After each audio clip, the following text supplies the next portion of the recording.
out like a garment, like a clothing. You will change them and they shall be changed. So sabi dito, ang ating Panginoon ay naglikha ng lahat ng bagay, nag-isip, nag-imagine, nag-picture out, nagplano, at sabi niya, pati ang kalangitan ay gawa ng kanyang kamay.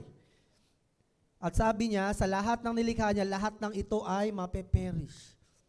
Lahat ay, kung hindi maluma, ay wawasakin o mawawala. Pero ang sabi dito, pero ikaw ay mananatili. You will endure. Hindi magbabago ang Panginoon. After 60 years, baka patay na tayong lahat. Baka maiwan na lang yung baby kasi medyo bata pa yung baby. Pero wala naman sa edad dyan, no? Wala sa katandaan kung kukunin na tayo ng Panginoon. Amen? Wala naman dun yon. Pero sige, tansyahin na lang natin. 80 years, baka wala na tayong lahat dito. Pero ang Diyos ay Diyos pa rin. Siya'y mananatiling Diyos na nakaupo sa kanyang trono. Hindi tatanda. Hindi man lulupaypay o manghihina. Sabi nga sa salita, hindi humihikab ang Panginoon. Alam niyo ba yun? Kasi pag ang paghikab ay tanda ng parang he never slumbers. Hindi siya nagpapaganon. Always active ang kanyang mind. Always alert, always working. He never stop doing something. Laging kumikilos ang Diyos. Kaya nga masasabi natin, pagbuhay, gumagalaw, di ba? Kumikilos. Ganon ang Panginoon. Sabi niya, yes, all of them. Kaya nga sabi, heaven and earth shall pass away. Lahat. Actually, in the New Jerusalem, talagang lahat magsisimula talaga. Pati kalangitan ay magre-reset. Yun New Jerusalem, langit po yun, para hindi kayo malito. Like clothing, you will change them. O sabi dito, katulad ng damit, talagang sasadyain ng Panginoon na magbago yon. Kung hindi man sadyain ng Panginoon, kahit hindi niya sadyain, talagang magbabago yon. So, sabi niya, but you will remain the same. Pero ikaw, Panginoon, ay mananatili. And your years will never end. Ang iyong edad ay hindi matatapos. Ang iyong taon ay hindi mapapawi. Ganyan po ang Panginoon natin. Sobrang dakila, kaya nararapat lang sambahin at purihin. At alalahanin man lang kahit isang araw man lang, di ba? Every week, He is worthy. Dahil lahat naman tayo isang araw ay haharap din sa ating Panginoon. So kung ganito ang Panginoon, dapat makilala mo siya. Kasi hindi siya nagbabago eh. Ang pagkakilala ng Diyos sa tao, paiba-iba. O, kayo nga, kung tatanungin kayo, ano pagkakilala niyo sa Diyos? In your own understanding sa Panginoon. Pero ang Diyos, nagpakilala siya sa pamamagitan ng kanyang salita. Ng Bible. Kaya dapat ang Bible huwag kang maniniwala lang sa sabi-sabi ng matanda na ganito ang Diyos, dapat ganito ang gawin mo sa Kanya. Hindi. Nagbigay ang Panginoon ng Kanyang salita bilang gabay natin paano natin siya makikilala. At dahil sa ngayong taon na ito, 2024, hindi magbabago ang Panginoon, mas gugustuhin ko na lang makilala siya. Kasi mamaya, pag hindi ko siya kilala, di ko alam. Di ko na pala ginagawa yung kalooban niya at mahirap yun. Biruin mo, sa isang buong taon, hindi mo siya kilalaan, lubusan. At siya ang masusunod kahit na anong mangyari. Tapos hindi mo siya kilala. Kaya mahalaga na makilala natin lalo ang ating Panginoon. So yan uli ang ating title, The God of All, part 2 na yan. Balikan natin ang omnipotence. Pag sinabing God, the Almighty, number 1, He is the creator and the sustainer. Ulit, sinabi ko, siya ang naglikha ng lahat, hindi siya nilikha. Kapatid, ito, ano lang to, sa mga nagsisimula pa lang. Natanong nyo ba, nung bata kayo, sino po naglikha nung langit, nung araw, nung ulap? Ang sagot ng magulang, Diyos ang gumawa niyan. Bakit? Ang isip kasi ng bata, iniisip niya palagi, yung pinagmulan, curious yan. Kaya yung mga batang katulad yan, mga children, may curiosity yan about sa Panginoon. Lagi magtatanong yan. Kaya salamat sa children ministry. Palakpakan natin ang Diyos sa buhay ni Sister Annalyn. Kasi minsan, ang bata, gusto lumapit sa Diyos, kaso hindi makalapit. Kasi hinaharangan na matanda. Either hindi dinadala sa Panginoon o hindi sadyang dinadala sa Diyos. Kaya pag sinabi, Diyos po naglikha niya. Sino po naglikha sa Diyos? Pero tanong katabi mo, sino naglikha kay Lord? Wala! Walang naglikha sa Diyos. Kaya Diyos siya. I am what I am, sinabi ng Panginoon. Walang naglikha sa Panginoon. Nandoon na siya bago pa ang unang 1 second. Yung idea ng orasan, idea ng panahon, idea ng tao, bago pa magsimula ang lahat, ay nandoon na siya. Pastor, hindi ko ma-imagine. Okay lang kapatid. Ngayon, imagine mo, gaano kalawak ang kalawakan. Ang universe. Sa tingin mo, gaano kalawak? Pumunta ka nga lang ng Bicol, ang layo na, di ba? Ang nakakapagod yan, Pastor. O isipin mo, kasing layo ka pa ng buwan. Layo naman yan, Pastor. Kung kasing layo ng araw, naku, napakalayo. Alam niyo po ba? Kahit ang mga siyensya, they declare that there is eternality. Ang science, they declare that there is an infiniteness.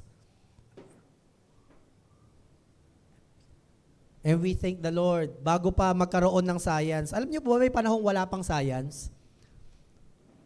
Akala niyo ba may science na noon pa? May panahon na wala pang science. Nagsimula lang ang science, ang panahon nagsimula yan, bago ang science, religion talaga muna. Pagkatapos ng religion, philosophy. Pagkatapos ng philosophy, math. Math muna bago science, sa mga mathematician dyan. Pagkatapos ay, saka na lumabas yung mga scientists, nagkaroon na kasi ng mga microscope, ganyan. And observation. Pero bago magkaroon ng science, ng math, bago magkaroon ng dinosaur, at ng unggoy, natin mga katabi mo, hindi unggoy yan, meron ng salita ng Diyos. At ang sabi ng Bible ay, ang mundo ay bilog. Pero bago pa sabihin ng science, bilog ang mundo, actually sabi nga ng science noon, hindi bilog ang mundo eh. Pero alam na ng Bible na bilog ang mundo. So that's just a wonder ng salita ng Panginoon. Basahin mo yan kapatid, basahin mo ito. Kung gusto mo magbasa ng libro, anything, mga podcast, anything na, basahin mo muna ang Bible. This is the center of everything. And the sustainer, siya nagpapanatili ng lahat ng bagay. God is in control, number 2. Dahil siya ay makapangyarihan, lahat ng gusto niyang gawin ay mapangyayari. The original plan of the Lord is para sa tao, likhain niya tayo para magkaroon tayo ng relasyon sa Kanya. To be His family. Para maging pamilya niya. Para ma-express niya yung pagmamahal niya. Ma-express niya yung kabutihan niya. Yung purpose ng tao. Para may mahalin ng Panginoon. Kayo ba? Parang ganun din kayo, di ba? Pero kahit wala ang tao, kaya ng Diyos. He have the best fellowship ever in the Father and the Son and the Holy Spirit. Pero, nilikha niya ang tao. Now, God is in control this year. Kahit anong gawin mo this year, si Lord pa rin masusunod. Okay? So, hindi ka niya kukontrolin, hindi niyo ibig sabihin nun. Sa kabila ng kalayaan mong pagpili, sa uli, ang Diyos pa rin ang mananaig. Anong ibig sabihin niya? Pastor, ang hirap intindihin. Of course, it is hard to understand. Parang botohan, ganito na lang. Sa eleksyon, alam natin ang Diyos ang nagtatalaga. Siya ang naglalagay ng bawat leader ng bansa. So, I believe, si BBM, siya talaga nilagay ng Panginoon. Pero, binigyan niya tayo ng kalayaang bumoto. Sino ba binoto niyo? O baka Lenny kayo, magalit kayo kay Lord, ha? O, ganyan. Hindi naman yun yung standard. Ang gusto kong maunawaan ninyo, kapatid, may mga tatahaking ka ngayon taon. Magtatrabaho ka, mag-aaral, pamilya. Pero at the end of the day, ang Diyos pa rin may hawak ng buhay natin. Gusto kong maging doktor. Di mag-aral ka ng doktor, malaya kang ipurso yun. pero nasa Diyos pa rin. Kahit pa maging doktor kayo, kung biglang kuhanin ng Panginoon yung buhay mo, hindi rin nangyari. Nagets niyo yung idea? Na sa kabila ng kalayaan mo, napipili ka ngayon taon, siya pa rin ang masusunod sa uli. Pero ang Diyos, ano naman niya, huwag kayong magala. Hindi yung, kung ano lang yung gusto niya, yun lang ginagawa niya. Hinahayaan niya rin yung kagustuhan natin na mangyari. Actually, siya nga naglalagay sa atin ng mga kagustuhan sa buhay. Kaya kung may kagustuhan ka man, the desires of your heart, delight yourself in the Lord. Diba sabi? At ang iyong kagustuhan ay iyong mararating. Mararanasan mo ang kagustuhan mo sa buhay. Kung gusto mong maging successful, mas gusto ni Lord. Kasi nga yun ang gusto niya sa iyo, pagpalain ka niya eh. Kung gusto mo magkaroon ng bahay, gusto magkaroon ng bahay. Kung gusto mo, mas gusto ni Lord. And at the end of the day, siya pa rin masusunod.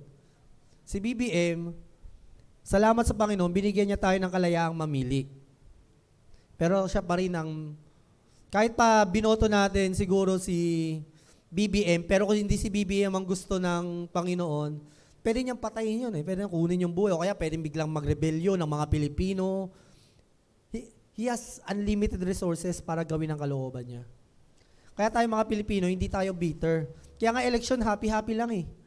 Kasi at the end of the day, salamat Lord, boboto ko, pero ikaw pa rin masusunod sa uli. Bakit pa ako makikipag-away sa kapatid ko sa pananampalataya? Why would I hate them? Eh, ikaw naman ang maglalagay. Di ba? O, iba dyan, syempre magsasabi, marunong, dapat si Lenny Lord. Aba, marunong ka pa sa Panginoon. Hindi rin porket mas magaling si BBM kay Lenny, di ba? Hindi yun eh. May mga kaparaanan si Lord na hindi natin maintindihan. Sabi mo sa katabi mo, kapatid, wag kang mas marunong pa sa Lord. Hindi natin alam yan.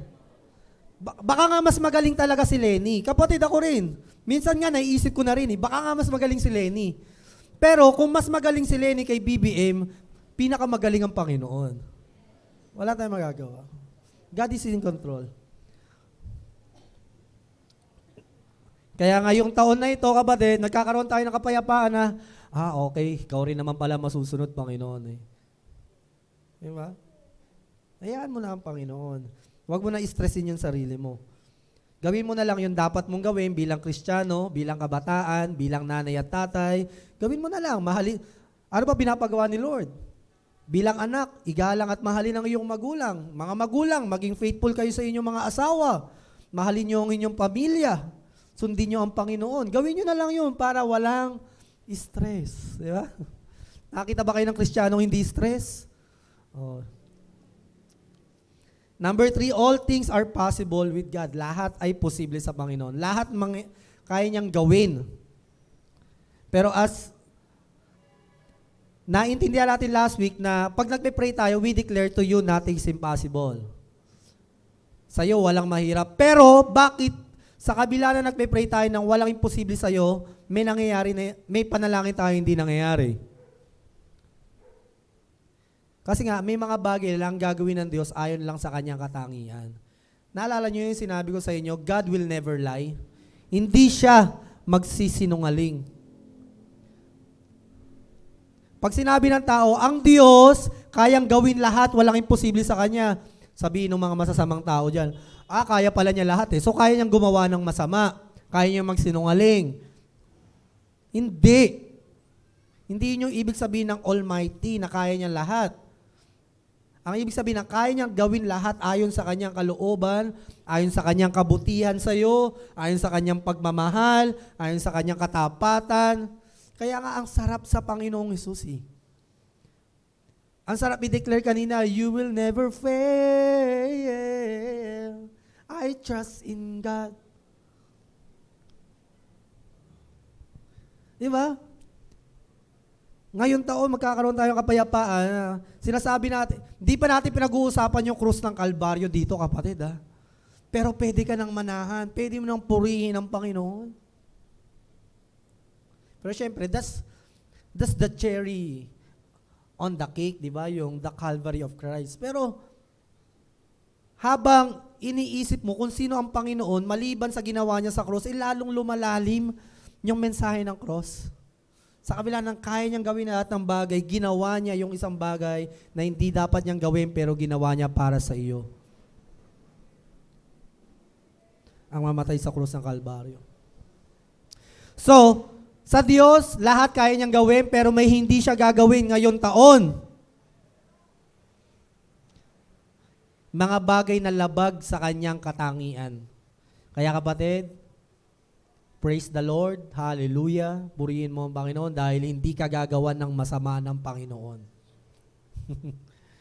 Hindi ka niya sasadyaing saktan dahil naiinis siya sa iyo, dahil hindi siya pikon na Panginoon.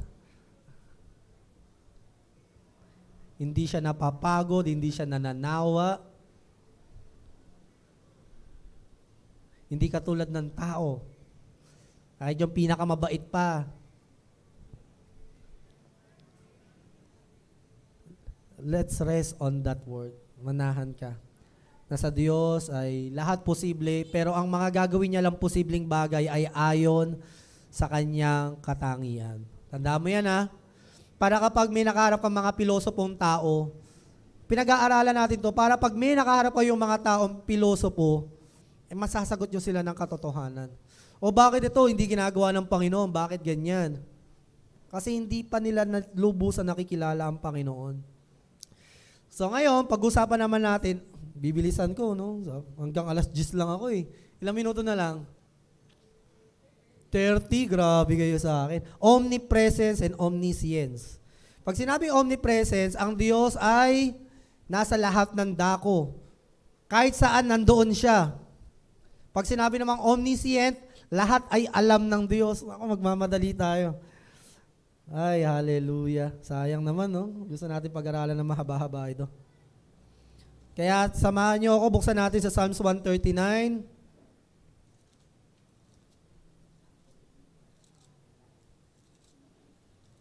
Basahin ko sa Pinoy version. I love this version. Okay.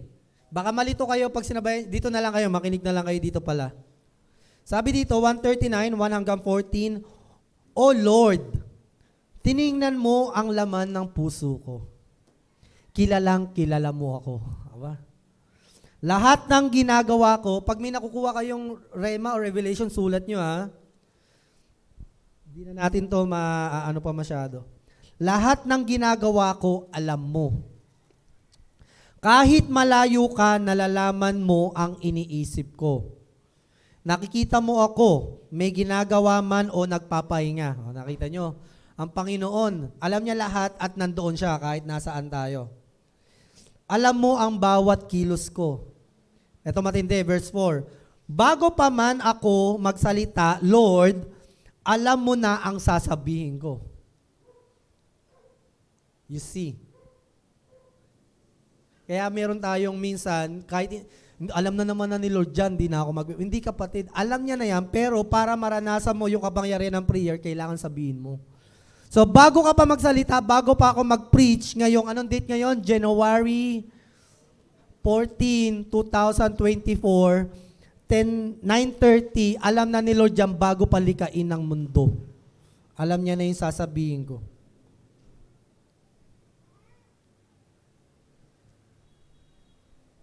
Can you trust the Lord? Hallelujah. Lagi kang nasa tabi ko, sa harap at sa likod, siguradong safe ako dahil sa lakas mo. Grabe. Grabe.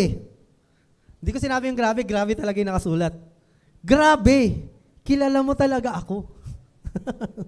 Sobrang lalim, di ko ma-explain. Pero palakpakan ng Panginoon sa bagay na yan. Guruin mo, bago ka pa magsalita, alam na ni Lord yung sasabihin mo. Saan ako pupunta para makatakas sa iyo? O, sa mga tatakas dyan this 2024. Saan ako pupunta para iwasan ka? Pag umakyat ako sa langit, nandun ka. Pag bumaba ako sa mundo ng mga patay, nandun ka rin. Lumipad man ako kung saan sumisikat ang araw o tumira man sa pinakadulo ng dagat, nandun ka pa rin para i-lead ako. Nandun ka para tulungan ako. Kahit sabihan ko ang dilim na itago ko at maging gabi ang liwanag sa paligid ko, kahit na hindi kaya ng tao yon, para sa iyo maliwanag pa rin ang dilim. So wala makapagtago sa Panginoon. Kahit sabihan ko ang dilim na itago ko at maging gabi ang liwanag sa paligid ko, para sa iyo maliwanag pa rin ang dilim at ang gabi kasing liwanag ng umaga, kasi sa iyo pareho lang ang dilim at liwanag. Ikaw ang nag-create ng buong katawan ko. Binuo mo ako sa loob ng tiyan ng nanay ko. Pinupuri kita. Kita mo, pagkatapos ng realization niya na yun, anong automatic response? Pinupuri kita kasi ang galing ng pagkaka-create mo sa akin. Lahat ng ginagawa mo talagang amazing. Alam na alam ko yan. This is Pinoy Version Bible. No? Huwag kayong mag-alala. Ganyan mga pagka-translate niya, kung ano yung nais ng author ay naibanggit naman ng maayos at maliwanag. It was translated with the intention na madaling maintindihan. Madali ba intindihin? Sobra. May grabe pa nga eh. So mga kapatid, yan ang ating Diyos. Alam niya lahat ng bagay. Kaya nga, sa prayer, midweek service natin, we are practicing, pag humihingi tayo ng tawad sa Lord, huwag ka lang mag-sorry. Dahil alam niya lahat ng bagay, we encourage everyone, when you ask forgiveness to the Lord, sabihin mo kung bakit mo nagawa yun. Kasi alam din naman niya yun eh. Sabihin mo kasi, Lord, ito ako nung bata ako, siguro nakalakihan ko to. Nung bata kasi ako, na-trauma ako o may ginawang mali sa akin, kaya ganito ako umaasa. Pero Lord, sorry, alam ko mali to. Hindi sapat na, sorry Lord, nagawa ko to kasi mahina ako. Tapos, ayun na yun, kapatid. Pag sa tao nga, humihingi ka ng sorry, grabe, di ba? Si Ate Janet, pag sorry, naku, ang haba-habang paliwanag yan, di ba, Ate Janet? Kasi gusto ni Ate Janet, maintindihan siya. Gusto niyang masigurado na nauunawaan mo ko sa nararamdaman ko. Kasi magkarelasyon tayo eh. At ganun din tayo bilang tao. Ngayon, bago mo pa man sabihin niya, alam na ni Lord. Kaya nga pag sinabi mo yan, hindi siya magagalit, ayun ba, nakakainis ka talaga. Hindi, alam niya na eh. Pero ang gusto niya, sabihin mo. Alam niyo ba ako, pastor, may mga bagay na alam ko sa inyo ha, kasi syempre lahat ng chismis na una sa akin eh. Pero, alam ko, pero kahit hindi nyo sabihin sa akin, hindi kayo mag-sorry sa akin, pero alam ko na hindi nyo sadya. Pero kapag nagpaliwanag ka, parang ang sarap sa pakiramdam na nagpapaliwanag yung asawa mo sa'yo, di ba? O pasensya ka na kung nauwi ko lang 300 kasi mahina biyahe. Kasi nakita ko yung ang sarap ng lechong belly, napakain ako. Alam mo naman ako, love. Paborito ko yun. Kaya nung nakakita ako, kung ganun tayo humingi ng tawad at magpaliwanag sa Panginoon. Although alam naman niya yun, di ba? Sasabihin ng asawa, kaya pala, alam ko naman eh. Nakita ko, umorder ka sa Grab. Inaantay ko lang magpaliwanag ka. Ganun ba, love? Okay. When you ask forgiveness to God, di ba? Humingi ka ng sorry. Kung minsan di mo masabi sa salita, umiyak ka na lang sa Panginoon, tapos isipin mo yung mga mali ginagawa mo. Indirect man, ganun ka na lang. At least, iba na ipapaliwanag mo sa Kanya. Hindi yung sorry ka, tapos satali ko, sorry, ganun yung nagawa ko. We are in a relationship. Alam ni Lord lahat. Kapatid, alam ni Lord lahat. Pero, tignan mo, bilang anak niya, tinitignan ka ba niya bilang isang Diyos na galit sa'yo? Hindi. Kaya ang daling sa Diyos magpatawad.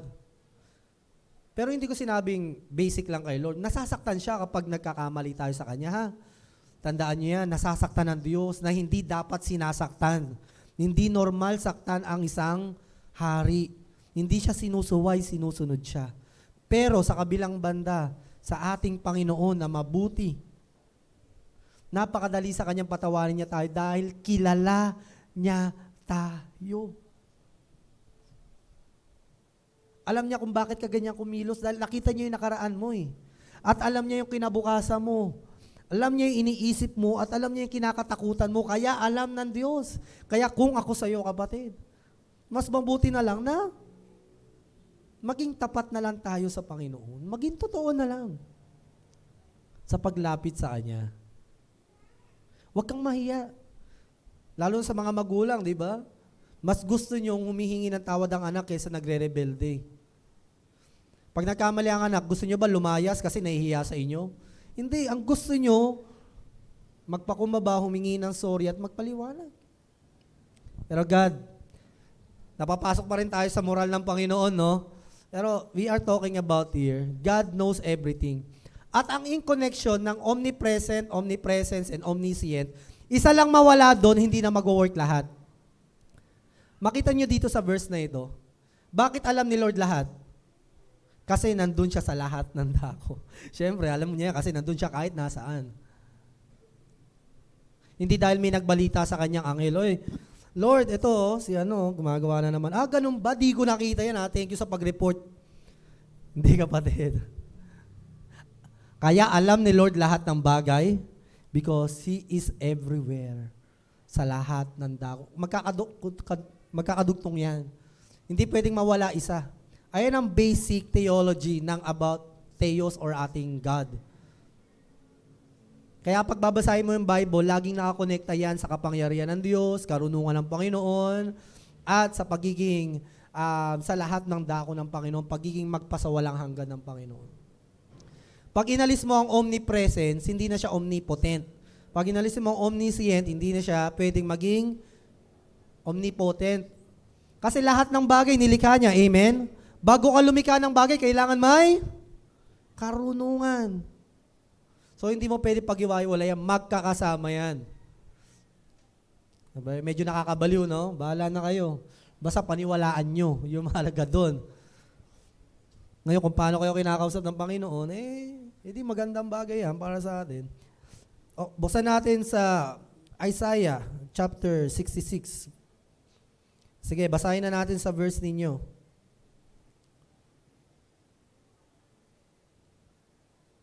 Parang habang pinag-uusapan natin, ang sarap kumanta sa Panginoon. No? Parang, wow, I want to sing how great is our God. Pero tapos na po ang pag-aawitan. Sabi dito ng Panginoon, Heaven is my throne and the earth is the footstool of my feet. Where then is house you could build for me. Sabi ng Diyos, ang kalangitan ay kanyang upuan. Trono. Upuan lang. Wala siyang bahay talaga. Ang likha ay tapakan lang niya. Sino ang makagagawa ng isang lugar o tahanan na para tirhan ko? So imagine, this is our God. Hindi siya nananahan sa likha ng tao. Pero ito maganda sa Panginoon. For my hand made all these things. Ako naman may gawa ng lahat ng yan eh. Thus all these things came into being, declares Yahweh, but to this one I look. Sabi sa ibang salita sa NIV, ako'y nananahan. Ito wala daw bahay ang Lord, pero dito siya mananahan. To him who is humble and contrite of spirit, and who trembles at my word. Wala daw bahay ang Panginoon.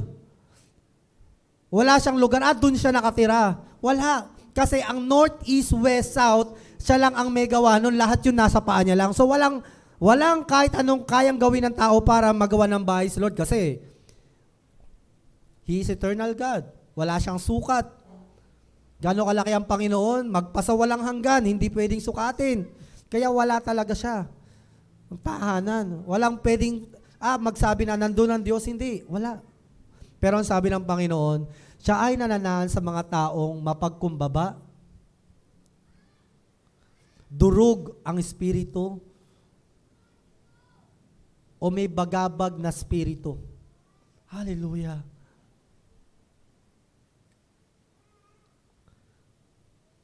At may paggalang sa aking salita. Nananahan ng Diyos.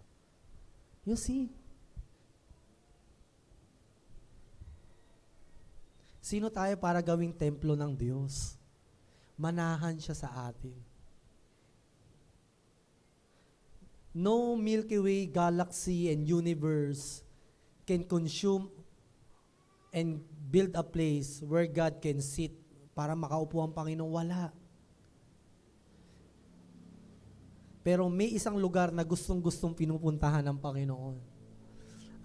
Ang mga taong may mababang puso, nagpapakumbaba sa Kanya. May mga bagabag. Ito matindi. Hindi ko maintindihan din to, but I need to believe. May mga bagabag na spirito. Ano ibig sabihin niya? Yung mga tao na alam nila na may pangangailangan sila sa Diyos. Mga taong hindi nagmamalaki. Mga tao na inaamin nila, sino ang Diyos? Kailangan ko ang Diyos. Gusto ko itang makilala, magpakilala ka sa akin. I need you, wasak ako. Mananahan doon ang Panginoon. Hallelujah. At ang mga taong nagmamahal sa Kanyang salita. O tayo mga nandito ngayon, maliit man ang pananampalataya mo, sinliit man ang butil ng mustasa.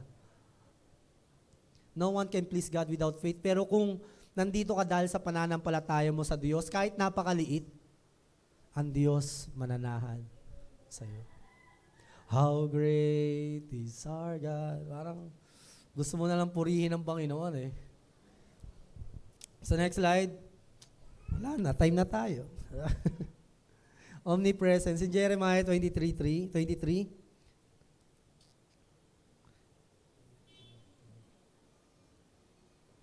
Kaya sa mga worship team bigyan nyo ng kami ng tamang oras sa pagtuturo dahil sumusunod na kami sa time limit.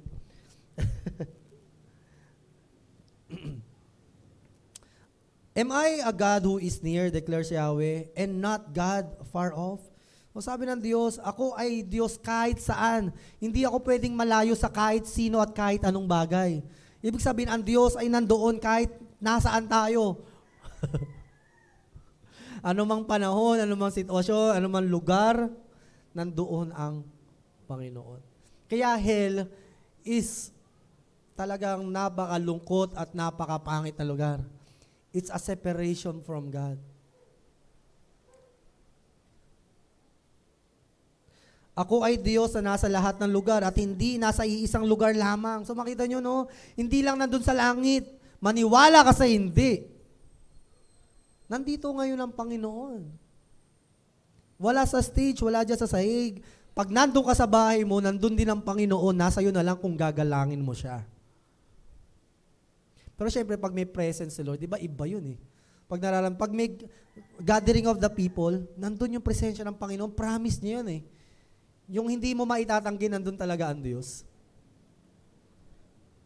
Kaya nga si Bishop, di ba, pag nagtuturo, nagtatanggal ng sapatos, di ba? Bakit? Hindi dahil nasa stage siya, pero nandun yung presensya ng Panginoon. Kung mag-preach siya doon sa kalsada, magpapaayong pag naramdaman yung presensya ng Panginoon. Now, hindi naman inutos si Lord yan, pero ay ganun niya igalang ang Lord. Diba? Ganun ang ating Diyos. He is everywhere. Nasa iyo na lang, kapatid. Kaya kung ano man ating ginagawa, nakikita ni Lord talaga yun. Mabuti man o masama, nakikita niya yun. At dahil Diyos siya na may damdamin, either nasasaktan siya o natutuwa. Nagagalak o nalulungkot. Either pagpapala o pagtatama ang mararanasan natin. God is everywhere, nandoon siya. Walang makakapagtago. Kaya ang mga born-again Christian, pinakamabait yan. Kasi takot tayo sa Lord eh. Natuwa ako sa sinabi ng aking misis eh. Biniro ko siya, napanaginipan kita, may nanliligaw sa'yo. Napanaginipan ko talaga. 2 beses ko na napapanaginipan Sabi niya, hindi ako takot sa'yo. Takot ako sa Lord. Ako rin naman, ganun din naman kasi ako eh. Nakikita ni Lord lahat ng gagawin ko. Nakikita niya lahat. Next slide. Acts chapter 7:48. Sige, basahin din natin yan. Maganda yan. Kaya kung ako sa inyo, mag-aasawa ako ng Kristiyano.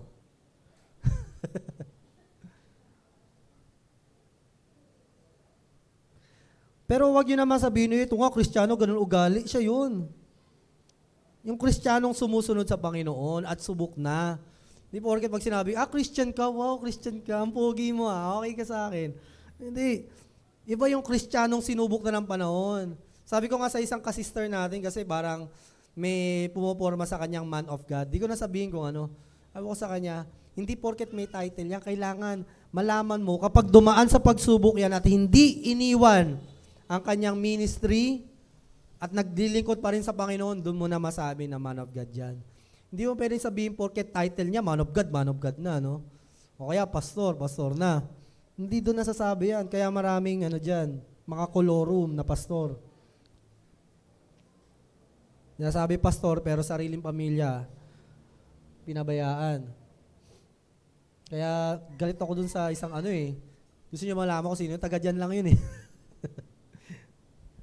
Ingat kayo. Pero sabi nga ni Jude actually, ang tapang nga pagkakasabi ng Panginoon, yung mga ganun tao, dapat yung talagang sinasabi sa kongregasyon para hindi tularan. Grabe yun, ako. Sorry Equipping naman to, di ba? Pero ang kataas-taasang Diyos ay hindi tumitira sa mga bahay na gawa ng tao. Katulad ng sinabi ng Panginoon sa pamamagitan ng propeta, yun nga yung sinabi. So mga kapatid, itong church na ito, hindi dito mananahan si Lord. Pero, gusto nating gawin to kasi dito tayo nag-gather And we love God. Diba? Gusto natin na parang kung tayo, pag may bisita sa bahay, nagre-ready tayo.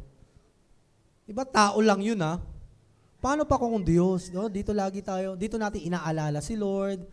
Diba? Kaya pag titingin ka sa kisame, mapapatingin ka ang buti ni Lord, nag-provide sa church. Hindi mo na makikita butas yung bubong. Siyempre, pag may bago, sabihin niyan, ano ba naman Diyos nila? Nagkukulang sa kanila. Wala man lang pambiling yero. Diba? Nagkulang ba si Lord? Hindi. Ang tao lang nagkukulang. Amen? Amen. Masakit pero yun yung katotohanan. Si Lord di magkukulang yan. Tao lang na nagkukulang. Kaya nga nagsisikap tayong ayusin yung simbahan natin Kasi pag nag-invite tayo, mararamdaman nila na hindi na nila poproblemahin ang daming dumi ng ng gilid-gilid Ang isipin na lang nila kung paano makinig ng Word of God, di ba? Hindi na sila mapapaisip, may Diyos ba dito?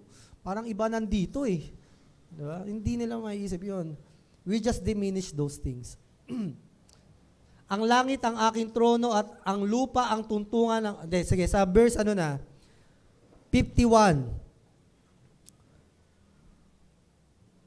Pagkatapos sinabi ni Esteban, napakatigas ng ulo ninyo, nagbibingi-bingihan kayo sa mensahe ng Diyos, dahil ayaw ninyong sumunod sa mga sinasabi niya sa inyo. Palagi ninyong kinakalaban ng banal na spirito.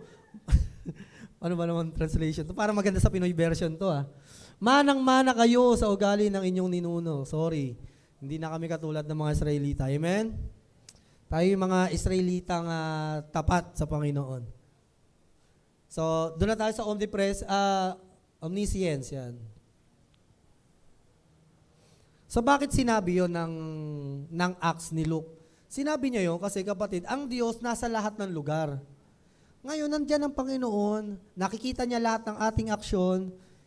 Ngayon, huwag tayo magbingi-bingian, huwag tayo magmaang-maangan na hindi nakikita ng Panginoon. Na yun yung ibig sabihin niya doon.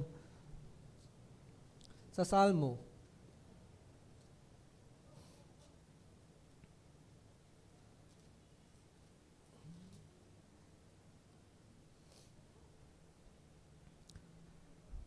Sa Pinoy version, siya ang nag-decide kung iilan ang mga stars sa langit. Bawat isa binigyan niya ng pangalan. Sobrang galing at powerful ng Panginoon natin. Ang isip niya ay di kayang sukatin.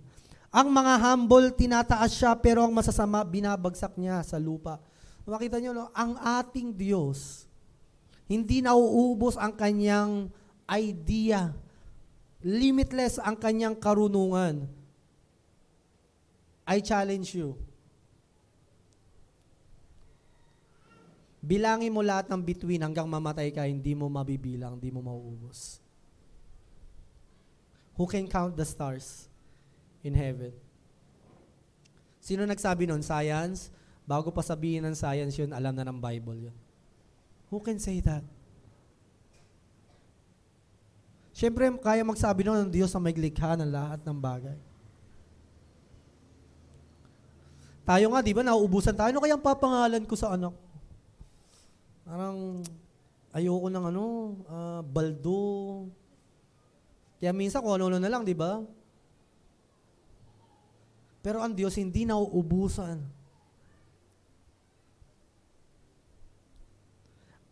Ang araw natin, may mas malaking sun pa dyan. 1,000,000 times larger. Saan kaya nilalagay ng Panginoon yan? Sa ilalim lang ng kanyang paa.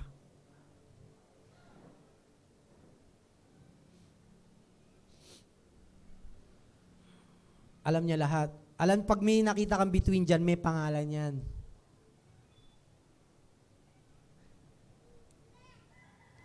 Kaya sabi dito, ang mga humble, tinataas niya.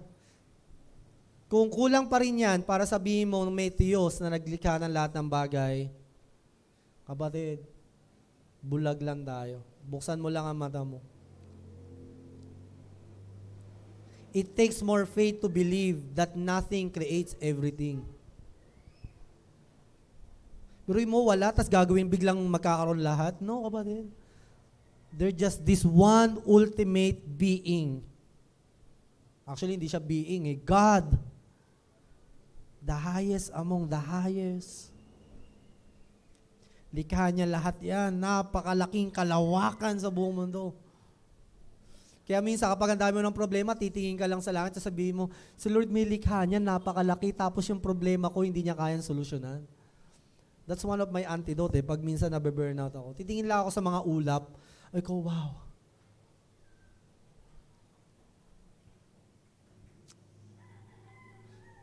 Talo na tayo sa Matthew chapter 11, verse 21 to 23.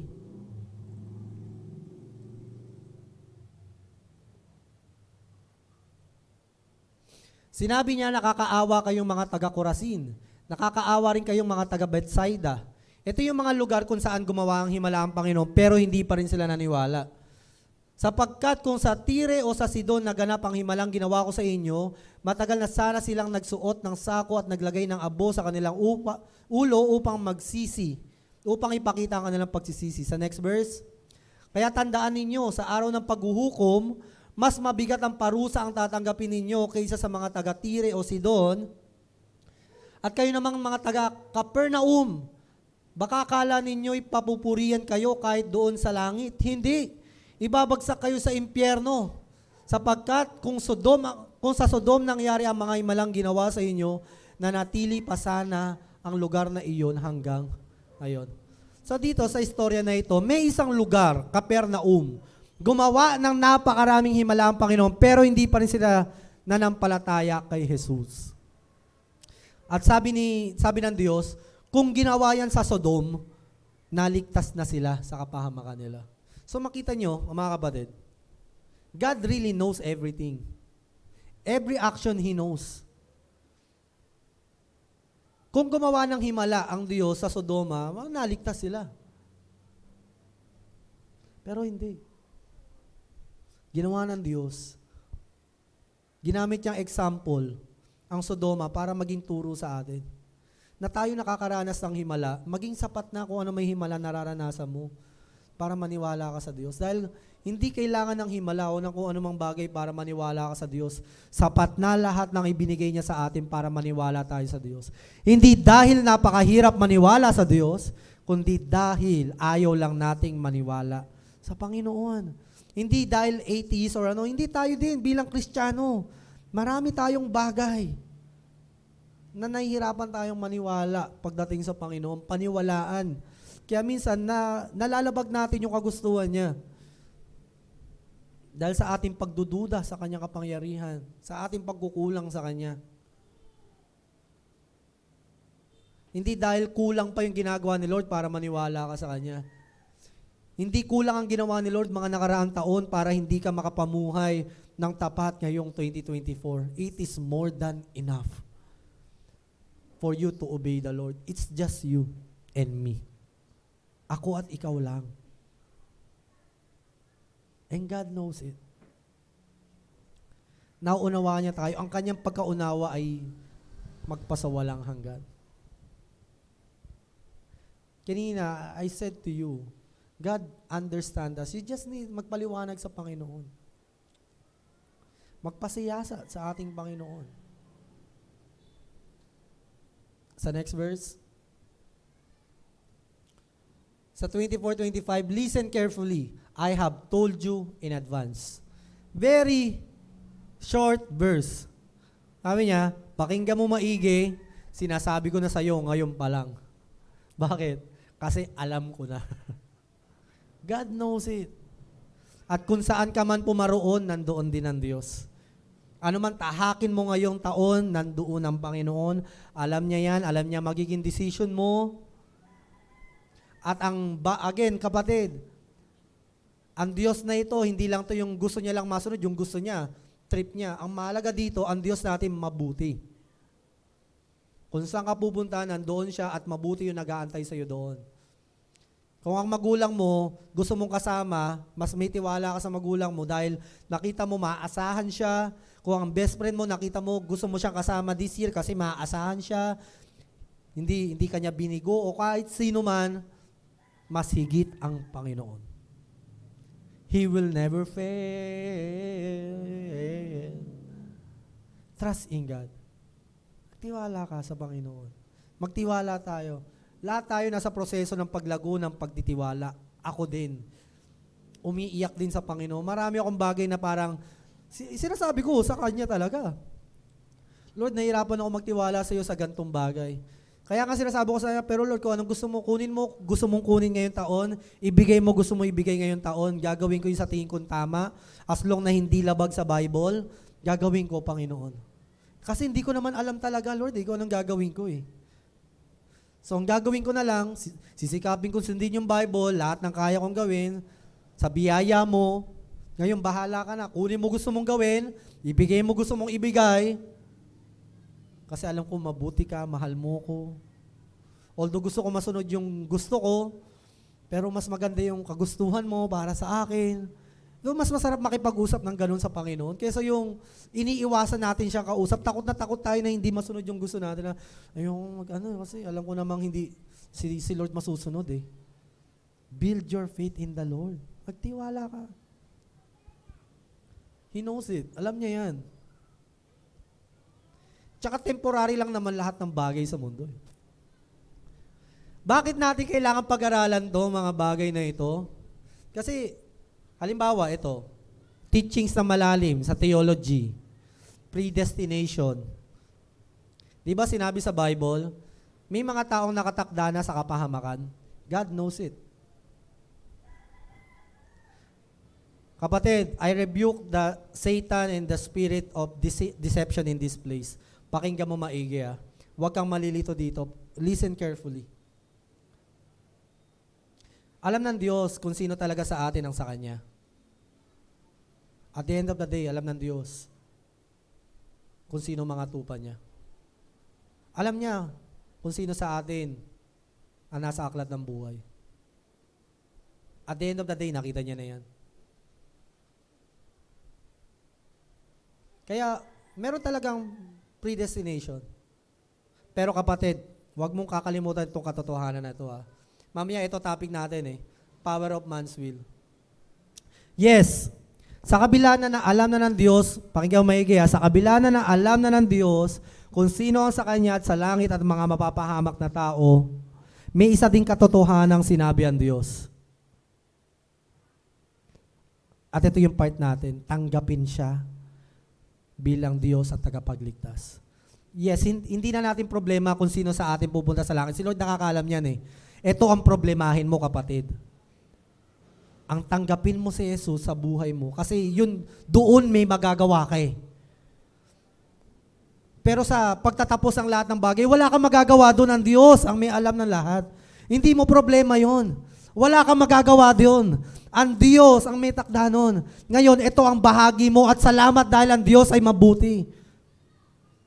Binigyan ka niya ng kalayaan, tanggapin siya bilang tagapagligtas mo. Yun ang problema ng tao. Yun ang poproblemahin mo. Kaya yung iba, nagsasabi ng mga extreme theologies na, hindi, meron ng mga pupunta talaga sa langit, sa impyerno. Wala na ako, kahit anong gawin ko, langit na ako, impyerno. Kapatid, It's not your business.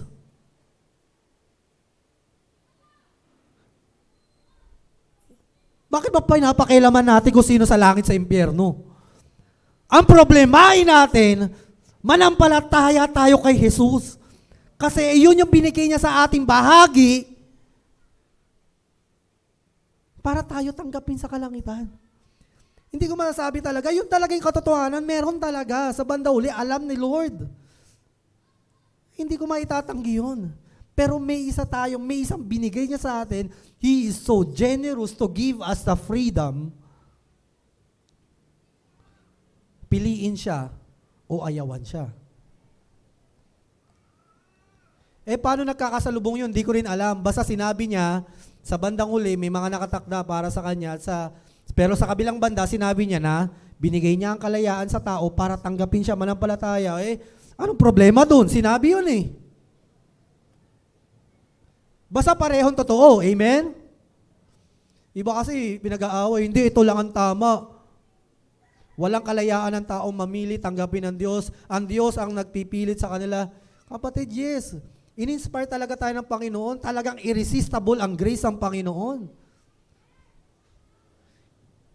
Pero may mga tao sadyang napakasama ng puso. Kahit pa anong gawin mong mabuti sa kanya, talagang rebelde talaga. At sabi nga sa mga taga-Corazin at Capernaum, mas matinding parusa dapat sa inyo. Dahil naranasan nyo himala, pero hindi kayo nanampalataya. At sa ating mga born again, kung tatalikod ka this year, may this be a warning to you. Wala nang mas matindi pang parusa para sa atin. Kung tatalikod tayo, naranasan mo na yung pag-ibig ng Diyos, napuspos ka na ng banal na Espiritu, naranasan mo na yung kapangyarihan at himala. Sabi sa Hebrew chapter 6, kahit pa nasa iyo na ang banal na Espiritu, may kalayaan ka pa rin. Talikuran ang Panginoon. That's the will of man. Hindi yan sa sobrang laki lang ng grasya ng Diyos at hindi ako makalayo sa Kanya. Oo, that's the root of our faith. Pero kapatid, still, you have a will to choose God. Ayoko mabuhay kayo na may takot na parang nakakatakot naman. Hindi, dapat nga hindi ka matakot eh. Dapat nga lalo kang matuwa because binigay sa'yo ng Panginoon ang desisyon na pagpili sa Kanya. Ang mahirap yung wala kang choice. Katulad na itinuturo ng ibang extremists. Wala kang choice. Well, at the end of the day, His will shall be prevail. Siya naman talaga masusunod sa uli. Pero salamat, may isa ding katotohanan na nagsasabi, ang sino mang tumanggap.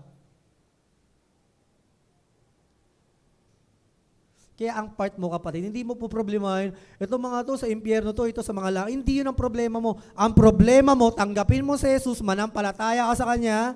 Ano pang problema mo? Panatiling mainit ang pananampalataya mo sa Panginoon, yung problema mo na yon. That's your part. Ibinigay sa iyo ng Diyos. Binigay na sa iyo ang Espiritu ng Panginoon. It's your role to keep it. Ingatan.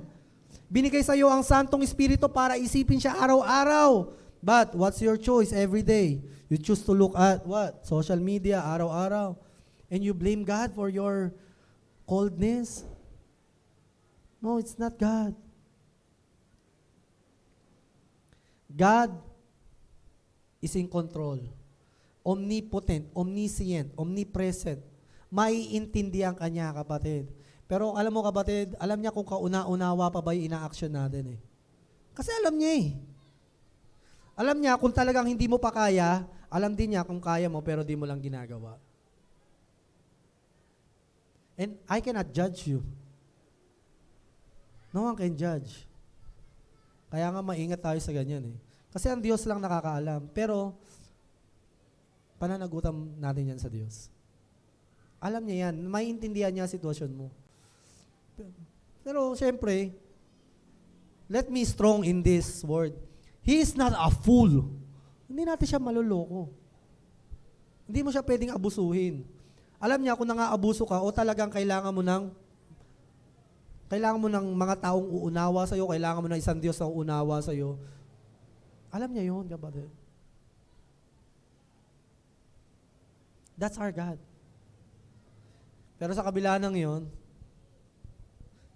I tell you in advance, alam na yan ng Panginoon.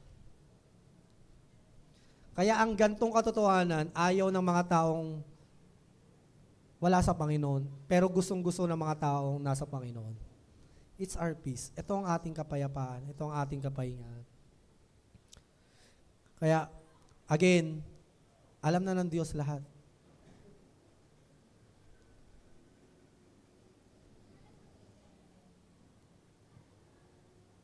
Sana lalo mo pa makilala ang Panginoon ngayon taon. Pwede natin sabihin na, ganun pala si Lord, sorry, di ko pa kita kilala. Mga maintindihan niyo yun eh. Hindi pa kita masyadong kilala nun eh. Kaya nga sabi, huwag kayong basa-basa magbigay ng katungkulan o maghangad ng maging tagapagturo. Kasi bakit? Kapag tagapagturo ka na, ibig sabihin, alam mo na. Pag alam mo na, wala ka ng lusot. You know it. Mas malaki ang dagok ang pananagutan namin sa Panginoon. Kaya hindi basa-basa naglalagay ng leader sa simbahan. We pray for it with the guidance of the Holy Spirit. Hindi yung kung ano yung nakasanayan natin. Kung ano lang sinabi ng Diyos.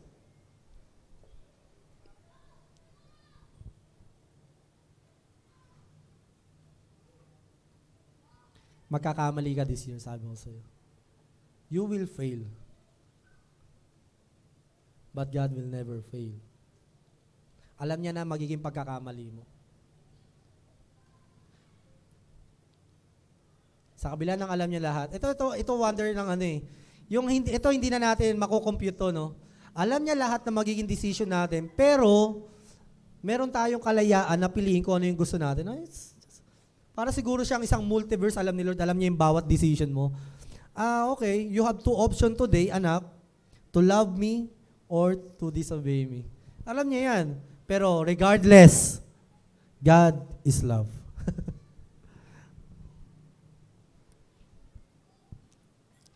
Yung action mo, hindi magbabago sa Panginoon yan ngayong taon. Hindi siya mag-a-adjust sa magiging decision mo this year. He will remain for who He is. And who He is Jesus, He is good, He is loving, He is faithful, He is our comfort, He is our peace. Hindi magbabago. Kahit ano pang decision gawin mo, but siya hindi maapektuhan. Tayo ang maapektuhan sa mga decisions natin sa ating mga buhay. Tayo yan, kapatid. Siya nakaupo sa trono, worrying about you, thinking about you. Pero kung ano man maging decision natin, pangit man o maganda, sa atin din babalik talaga yan. Ano itinanim mo, aanihin mo. Actually, sabi nga ng professor ko, alam mo, ang Proverbs na yan, hindi yan pangako eh. That's the observation. Ayan ang nangyayari talaga sa buhay ng tao. Mas matindi pa sa pangako. Ayan ang mangyayari kahit anong gawin ng tao. Ano mang gawin mo, ay aanihin mo talaga. Gumawa ka ng mabuti, aani ka ng mabuti. Gumawa ka ng masama, aani ka talaga ng masama. Your bet. You choose. But I encourage you. Gusto mo maging masaya this year? Manatili ka sa Panginoon. Manatili ka sa kakampi mo ang Panginoon. Last verse, may last pa ba? Ayan na, overtime na. Declaring the end and the result from the beginning and from the ancient times, the things which have not yet been done, saying, my purpose shall be established. And I will do all that pleases me and fulfills my purposes. Kaya mga kapatid, dito tayo magtatapos. Pinakasimpleng payo ko sa inyo ngayon taon, mahalin mo ang Panginoon. Mahalin mo siya at hindi ka mabibigo. Papaputol ni Eric daliri niya kapag hindi ka naging masaya pero minahal mo ang Panginoon. Promise mo yan, Rick, ha? Huwag kang mag-alala, Rick. Ang word ni Lord faithful. Okay? So, hindi mangyayari yun. Basta ang tao, mahal niya ang Diyos, pilit niya sinusunod ang Panginoon, hindi siya mabibigo. Okay? So, kapag may hindi nangyari yun, paputol mo daliri mo. Okay? Okay. Okay ba yun? 5? Grabe, kamay. Palakpakan naman natin ng Diyos. Yung tiwala ni Eric sa atin, no? Ginawa ng kwento, Rick, parang hindi naging faithful sa akin sa Lord. Akin kamay mo.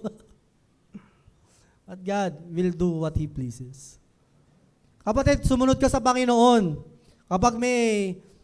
Kapag talagang karumal-dumal pa rin ang buhay mo, sumpain mo na ako nagsabi. Pero sabi ko sa iyo, kapatid, pagpapalain ka ni Lord. Tutok din niya kung ano yung gusto niya. What is pleasing to God? To bless you, for you to be prosperous. Hindi maging milyonaryo lang, maging mayaman sa puso. Basta kung ano man ang pagpapala na yan, basta pagpapala yan, iba't iba lang ng muka. Mapamaterial man yan, emotional, social, yun you cannot deny. God will never change. Let's pray. God, thank you for your word. Alam ko po na nangungusap ka pa sa iyong mga anak. Panalangin po namin na mga pundasyon na ito ng iyong pagiging Diyos, maliban sa iyong kabutihan ay ikaw ay isang Diyos na makapangyarihan sa lahat. Ikaw ay Diyos na kakaalam ng lahat ng bagay at ikaw ay Diyos sa lahat ng dako. Salamat, Panginoon, na sa kabila ng lahat ng ito'y pinili mo maging tao para mamatay para sa aming mga kasalanan. Salamat sa iyong pangako ng muling pagkabuhay sa amin na pinatotohanan ng iyong muling pagkabuhay. Manahan ka, Banal na Espiritu. Hayaan mo po na habang binabasa namin ang salita mo, ay lagi naming maalala ang mga mahalagang katangian mo na ito na hindi magbabago kailanman. Ipaalala mo palagi ito sa aming mga major decision this year. Ipaalala mo ito sa lahat ng aming problema. Ipaalala mo ang mga katuruan na ito sa lahat ng aming mga gagawin sa buhay na ito, maging aming mga paplanuhin nang sa gayon. Ay hindi maging mahirap sa amin ang buhay pananampalataya this year. We give you glory, Lord. Ipaalala mo ang mga salita na ito sa tuwing pupurihin ka namin. Nang sa gayon kung aawit man kami ay malalim ito at mula sa kaibuturan ng aming mga puso. Kapag sinabi namin na dakila ka, masasabi namin na talagang napakadakila mo, Panginoon. Kapag sinasabi namin na ikaw ay Diyos sa walang katulad, talagang mula sa aming kaluluwa at espiritu. Salamat. The more we know you, the more we worship you, Lord God. To you all the glory alone. In Jesus' name we pray. Amen.